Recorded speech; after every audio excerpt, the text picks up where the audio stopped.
So in today's lesson, we'll be looking at the horrors of trench warfare in World War I. Most of the world's leaders in 1914 had no real idea of the war machine they were putting into motion. Many infamously assumed that the war would be over by Christmas of 1914. By the end of that year, however, a new kind of war had emerged, and the battlefield was more bloody, more ruthless, and more deadly than anything seen before. It was total war, producing a stalemate that went on for 4 years. Before the war was over 11 million people had died on the battlefield. And in this lesson today, we're going to try to answer these 3 questions. First of all, what were the trenches? What was trench warfare like? And what was life like for soldiers in the trenches? Now, to start off with, we have to understand what the trenches were all about. We have to put this in the context of the start of the war.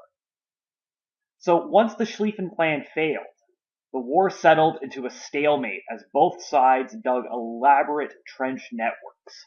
The first major trench lines were completed in late November of 1914. This is important to note because this is only a few months into the war. Most of the movement in the war in terms of advances made on the battlefield happened within those first few months. By November 1914, the two sides did really settle into a stalemate. The triple entente and the Central Powers were not making major advances on the battlefield after this point. It was very much they were kind of stuck where they were. And these were very elaborate trench networks. On the Western Front, nearly 62,000 miles of trenches were dug by the end of 1914, so by both sides of the conflict. So how are the trenches organized? Now again, these networks, these are trenches that are dug in the ground. These are where the soldiers, they hang out and they fight. And you can see there are several different types of trenches that we're going to look at here in a second.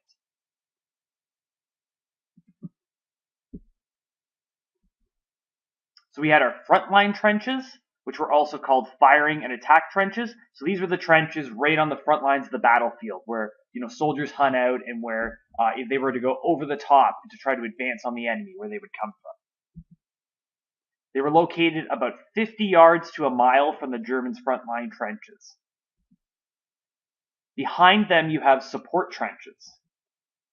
They were several hundred yards behind the frontline trench. And in the support trenches, you had men and supplies that could immediately assist those fighting on the frontline trenches. Behind them, you had the reserve trench. In this trench, it was, again, several hundred yards even further back, and this contained men and supplies available in emergencies should the first trench be overrun. Behind this, we have communications trenches. So these connected the trenches. It allowed movement of messages, supplies, and men among the different trenches. And again, different countries kind of established different schedules for who would be in what trench. Soldiers did not spend all their time in one type of trench. The British, for example, established a 3-week rotation schedule. So a soldier might spend a week in the frontline trench, followed by a week in the support trench, followed by a week in the reserve trench. And again, this depended on the time of the war. At some points, soldiers would spend about half their time out of the trenches entirely. But again, this is to try to prevent soldiers from being worn out and burned out. Because again, these frontline trenches, this is where the fighting's happening. Soldiers are put in the most danger there. It's very stressful. You want to kind of mix things up for soldiers so that they don't all get burned out fighting in the front lines. So there's this schedule that was introduced to try to prevent that. This diagram here is showing you a cross-section of what the trenches look like. So you can see here, these trenches, they're long, elaborate holes that are dug in the ground. And again, this carved up the entire countryside of Belgium and France during the war. Again, because you don't want the enemy to be able to advance past these. It's the whole idea of a trench, is that you dug in and you're stuck there. Trench warfare is a very defensive form of warfare. It's very difficult to try to overtake a trench. The flip side of it is because both sides have that, that's why we end up with the stalemate. Neither side can really make any advancements because they both literally dug in deep. And you just can't make any advancements. Another thing to notice here about these trenches, because they're dug into the ground, they're deep and they're dirty. This is a lot different than how war had been imagined up until this point. The perception of war was more something like this beforehand.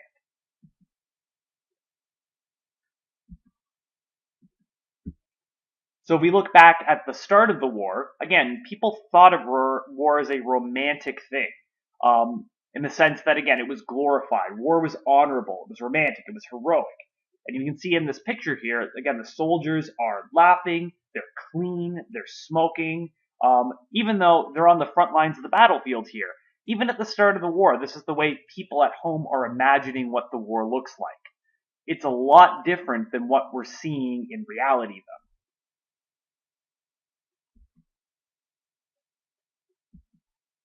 though. This is the reality of what going over the top was really like during the war. It's gritty, it's dangerous, it's dark. It's not sort of that romantic notion of war that people had thought before. Again, this is not soldiers or knights riding on horsebacks into warfare. This is people, again, literally in the mud, in the dirt. And then the second they go over the top, they're being bombarded with bullets and mortar fire and being shelled, and it's extremely dangerous. Very different than the way it's being imagined on the home front. It's a very different type of war than people were accustomed to. Now here's another picture of soldiers going over the top. Now what this means, this term over the top, this is when soldiers left the relative safety of their trench to try to advance upon the enemy. And the area in between the two sides' trenches, again, this is about the size of a football field, give or take. This was called no man's land. And the reason it's called no man's land is because neither side could claim it. Neither side was in control of it. It was the area between their two trenches, and anyone who advanced in there was essentially a sitting duck. They were an open target to be fired at from the opposing trench. So it was very dangerous to go into no man's land. No man's land was riddled with, again, the dead bodies of soldiers who had tried to advance. There was barbed wire set up in between, again, to try to prevent soldiers from advancing. So here we can see a picture of soldiers who had died in trying to advance on the battlefield. The other thing, too, is that no man's land would just be littered with dead bodies because you can't go in there to retrieve your soldiers' remains if they die on the battlefield. So you would just see your fallen soldiers just sitting out there lying in the open. And if you were wounded in no man's land, if you couldn't make it back to the trench on your own, there was a pretty good chance you were going to die of your injuries because it's very difficult to get help out there to drag you back.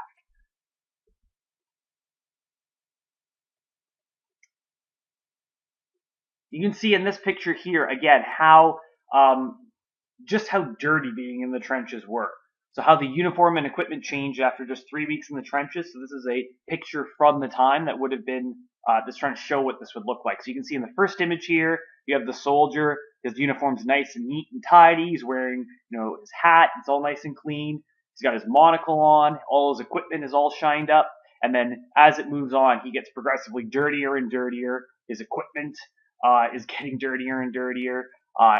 Quite clearly, what this is trying to show is how over time, men in the trenches, again, they literally, it was such a dirty job. It was a lot different than people had imagined war before.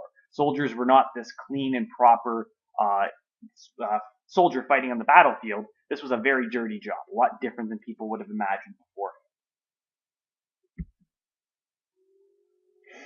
And it's really important to remember this. The reality of trench warfare was quite different than what was shown in propaganda. Posters always showed men ready and willing to fight. Again, this heroic image of the soldier going onto the battlefield. They never showed the boredom of the trenches or the actual fighting taking place because it was so much different than what we had seen before. And again, it wasn't pretty. It was not heroic in many cases. The way that, at least in the sense of how people had imagined war before. So we can see in this propaganda poster here, again, here's the soldier in his nice, neat uniform, wearing his hat, and even the gun he has with a bayonet on the end of it. That wasn't really the type of warfare that was being fought at this time. This is what war looked like. This is what a lot of trench warfare was. There was a lot of sitting around, doing nothing, waiting for something to happen. It was a very dangerous job fighting in the trenches, but it was also a very boring job. Soldiers would spend lots and lots of time sitting there waiting for something to happen. And then kind of this boredom was broken up by brief moments of really dangerous, really intense fighting, and then back to boredom for long periods of time, just sitting around waiting for something to happen. And so you can see in these pictures, again, there's no smiling, there's no relaxed faces, there's no clean uniforms, their equipment is kind of just scattered all over the place. Soldiers are obviously bored. Soldiers would, even though there might be shelling and mortar fire overhead, again, soldiers trying to sleep in these trenches, trying to pass the time one way or another. So what did soldiers do to try to pass the time? What was life actually like for these people in the trenches? They participated in rat hunts. So millions of rats were in the trenches that fed on garbage and dead bodies. Again, no one could it was very difficult at least to retrieve the dead soldiers from no man's land. So when you had them die there, this just provided food for the rats. There's also, again, you think of all the food that soldiers had to feed themselves. You have all this open food hanging around. Again, that will also attract rats. So soldiers, in order to deal with this problem, they organized rat huts in their trenches, in the dugouts. And the winner might receive a tin of fruits or a carton of cigarettes, some minor prize. They would also do things like lice races. This is when men would pick lice off their bodies and place it on a metal plate, and then they race them.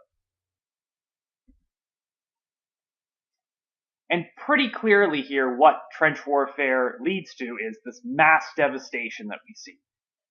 Again, all of this just destruction on the battlefield, entire landscapes and environments destroyed by the fighting.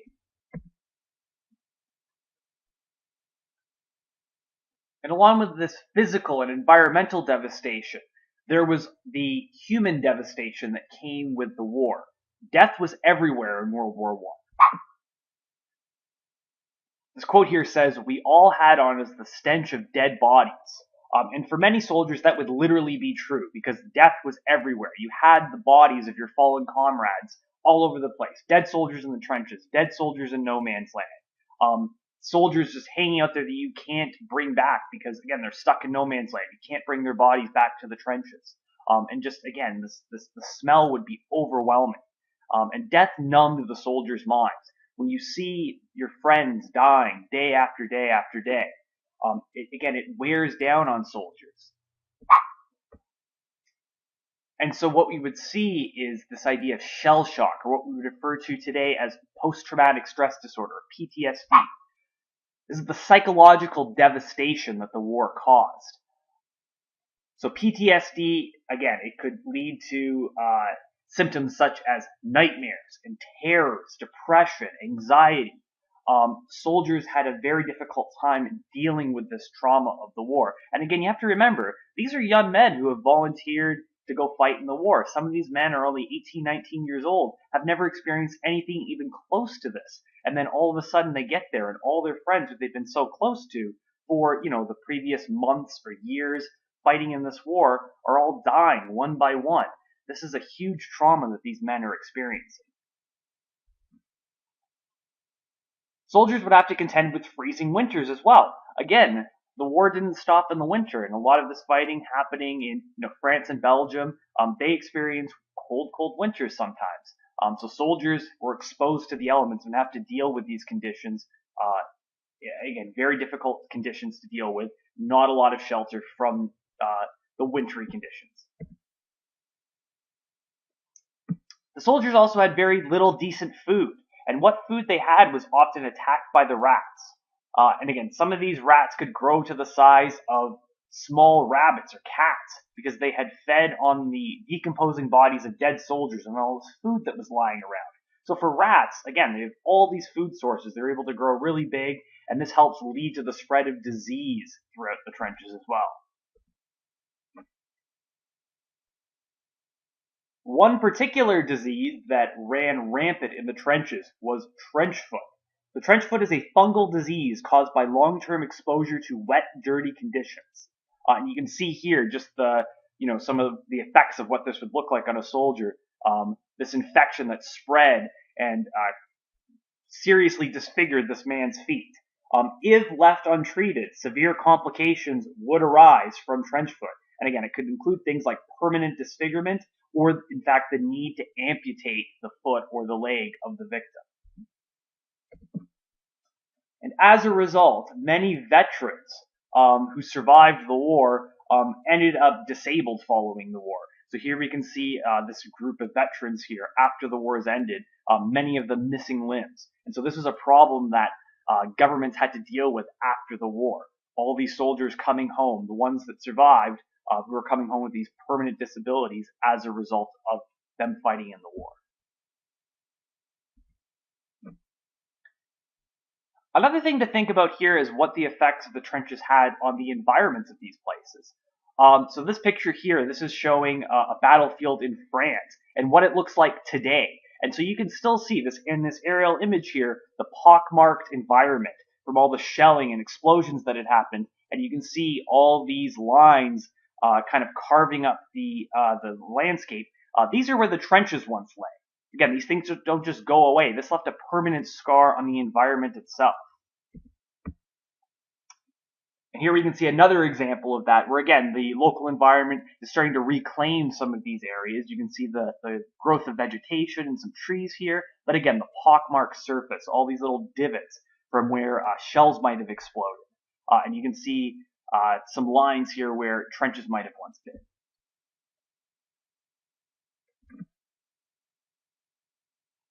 So in today's lesson, you learned that the most common type of combat in World War I was trench warfare.